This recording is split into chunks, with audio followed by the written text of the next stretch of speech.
The sheriff's patrol car stirred up a thick plume of dust as it came to a halt right in front of our family ranch. Deputy Morrison climbed out, tipping his hat back against the bright morning sunlight. From my porch, I observed him, holding my coffee mug, as he walked up, with that familiar expression cops wear when they're pulled into some absurd situation. "Morning, Luke," he greeted me, his voice carrying a tired edge. "Got a complaint about you not leaving the place after it's supposedly been sold."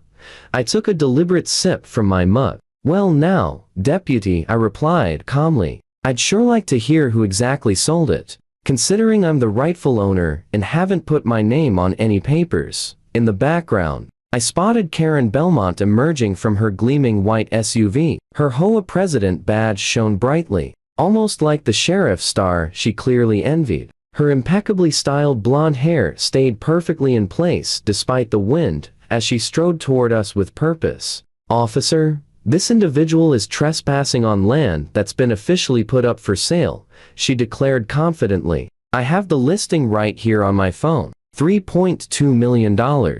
And we've got potential buyers lined up for viewings this very afternoon." Deputy Morrison glanced back and forth between us, obviously regretting his assignment. "Ma'am, do you have any documentation proving an ownership transfer?" he asked. "Not exactly yet, but the listing plainly states the property is on the market. It's been active for 2 weeks now." Placed my mug down on the porch railing.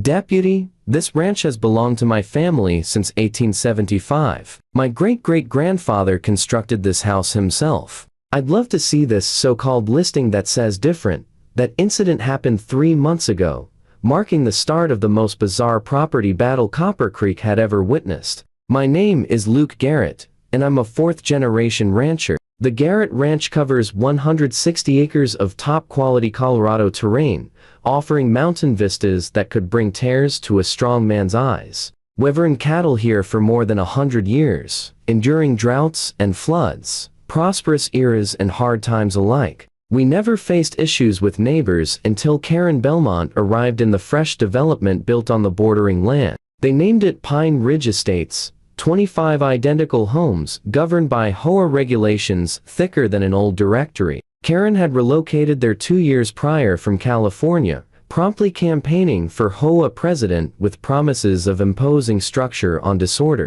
She secured the position by a slim 3-vote margin, and has been tormenting residents ever since. Our initial clash occurred when she reported my rooster for breaching noise rules. I courteously pointed out that my rooster had been announcing dawn on this property long before her neighborhood even existed. In response, she issued me an official notice for not managing livestock sound output. Next followed gripes about manure odors, dust raised by the cattle, and the shabby look of my 150-year-old barn. Every occasion, I informed her that farming zones operated under separate guidelines from housing areas. Every time, she'd depart in a rage, grumbling about neighborhood norms and home values. But nothing could have readied me for that morning when Deputy Morrison arrived. Once Karen sped away angrily, he displayed the listing on his phone. Sure enough, there it appeared, across 3 separate realty sites. My ranch, featuring unauthorized photos and a write-up implying I was anxious to unload it for development.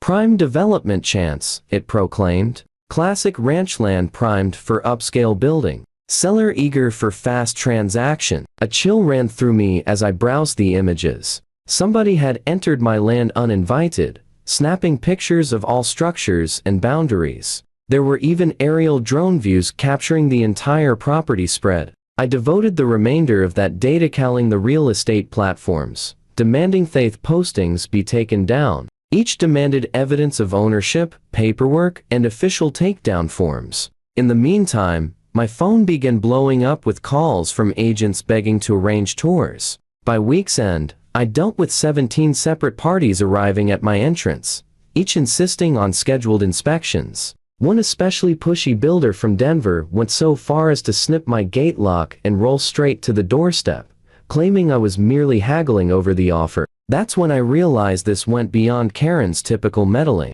This meant conflict. I retained Betty Lawson, the top land attorney across 3 counties. With 4 decades of handling property conflicts, she was known for showing no mercy in litigation. After reviewing the postings and the counterfeit seller's contract I'd managed to acquire from one site, her expression sharpened like a hunter sighting game. "Luke," she remarked, with a faint grin, "this involves major fraud. Several felonies, in fact. Identity theft, document forgery, wire fraud, plus trespass for those photographs. We'll pin them down hard." As Betty tackled the courtroom angle, I conducted my own digging. Then Tom Crawford, among the more level-headed folks in Pine Ridge Estates, drew me aside at the local cafe. "Luke, I probably shouldn't say this," Tom whispered, checking his surroundings. "But you need to hear it. Karen had been going on at the HOA meetings about pushing you off your land. She laid out this big scheme for the subdivision to grow right onto your property. She even passed around renderings for a Phase 2 expansion." "Renderings that included my ranch," I said, stunned. Tom gave a solemn nod. "Said that once you were out of the picture, the entire area would be redeveloped into something upscale. Claimed she already had developers waiting in the wings. But listen, Luke, word is she's in deep money trouble. Her husband got laid off 6 months back, and they're way behind on the house payments. I figure she's angling for a payoff from whoever's eyeing your spread." That's when the ideas started clicking into place. If Karen wanted to fight dirty over real estate, I could match her move for move. I did some discreet checking and confirmed what Tom said. Karen's home was sliding into foreclosure. The lender was gearing up to pull the trigger. That's when I rang my cousin Eddie, who runs a private equity outfit in Denver. "Eddie, I need you to form a shell company for me. Something bland and official sounding." "What kind of mischief are you cooking up, Luke?" Eddie asked, intrigued. "Just a small real estate play. All above board, I swear." Mountain View Holdings, LLC was filed within days. And the moment Karen's house entered pre-foreclosure listings, we pounced. The bank wanted to dodge the full foreclosure mess, so our all-cash bid was snapped up fast. Best of all, Karen never knew the buyer's identity. The deal closed in a flash, and just like that, the HOA president's house belonged to me. I'll always remember the morning Karen found out. I'd booked a moving crew to arrive at 7 sharp, truck, and all hands on deck. I parked myself on my porch with a steaming mug of coffee, ready for the entertainment. Karen burst out of the front door in her robe, curlers bouncing, yelling at the workers, "What on earth are you doing? This is my home. You've got the wrong house." The foreman, a calm fellow named Roberto, handed her the paperwork. "Sorry, ma'am. Correct address. New owner needs the place emptied by noon." "New owner? That's ridiculous. I never sold anything." That's when I strolled over. "Morning, Karen," I said brightly. "Perfect weather for moving day, don't you think?" She whirled around, face flushing crimson. "Luke Garrett, are you behind this?" I reached into my jacket and produced the deed. Guilty as charged. Mountain View Holdings, LLC, that's my outfit. Purchased it straight from the bank. Funny, you never mentioned being in foreclosure while you were scheming to swipe my ranch. All the blood left her cheeks. "You can't do this. It's harassment. I'll take you to court." Speaking of court, I went on evenly. My lawyer, Betty Lawson, wanted me to deliver this. I passed her a thick envelope. "You're facing charges for fraud, identity theft, trespassing, and slander." Turns out we pinpointed who uploaded those phony listings of my property. The IP address leads straight to your home Wi-Fi. Karen's fingers trembled as she accepted the packet. "I have no idea what you're talking about." "Of course not." "Oh, and you'll want to move your vehicle. I'm expecting some heavy equipment later today." For the following 3 days, I enjoyed myself more than I had in years. Each dawn at 7, I'd arrange for machinery to roll in a backhoe one day, a concrete truck the next. I positioned them carefully to seal off Karen's driveway completely. When she'd charge out furious, ordering me to clear them, I'd politely note that it was private property now. "You can't block my driveway," she shouted on day 2. "I have rights." "Actually," I replied, checking the plat map, "the survey shows your driveway encroaches 2 feet onto my lot, so you've been trespassing every time you parked there. But I'm flexible. I'll allow an easement for 10 grand a month." Her face went beet red. $10,000? That's blackmail. No, that's the proposed commercial access rate. Got it in writing. Or feel free to park curbside and hoof it in.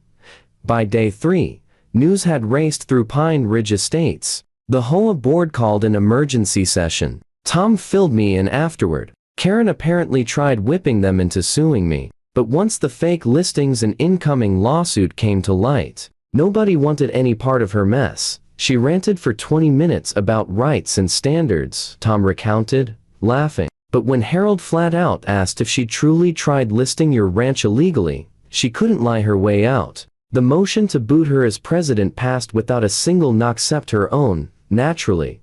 The icing on the cake was when Karen lawyered up for a counterattack. She brought in a slick Denver attorney who arrived at my place in a tailored suit and polished loafers that had no business on dirt. Mr. Garrett, he drawled smugly, I intends to pursue litigation. This intimidation ends now.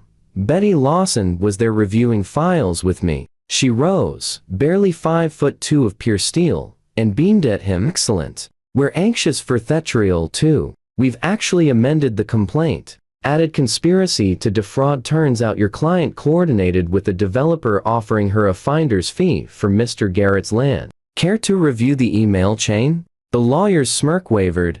Emails? Oh, yes, Betty said pleasantly. Your client really ought to choose better passwords. Password 123 isn't cutting it these days. But rest assured, we acquired everything through proper discovery. The message outlining her $500,000 cut is especially compelling. That attorney was peeling out in his luxury sedan 10 minutes later, and I never laid eyes on him again.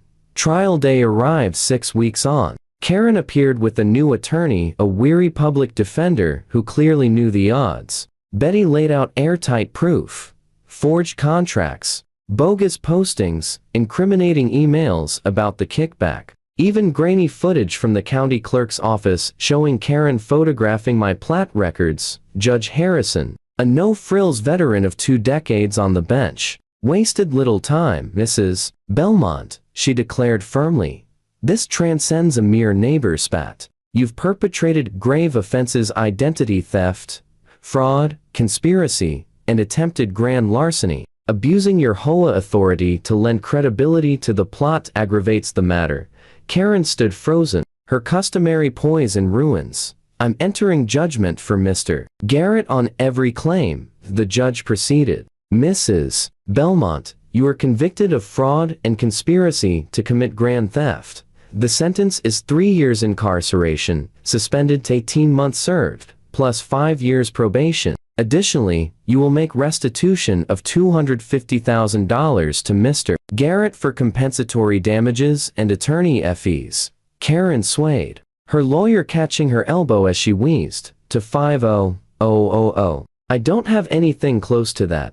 Then I recommend liquidating assets, Judge Harrison answered icily. Court adjourned, as the bailiff escorted a weeping Karen from the room, her once immaculate hair in disarray. Her HOA president badge slipping from her lapel and hitting the floor with a faint ping. I couldn't help reflecting on how the whole saga began with one petty grievance over a rooster's morning call.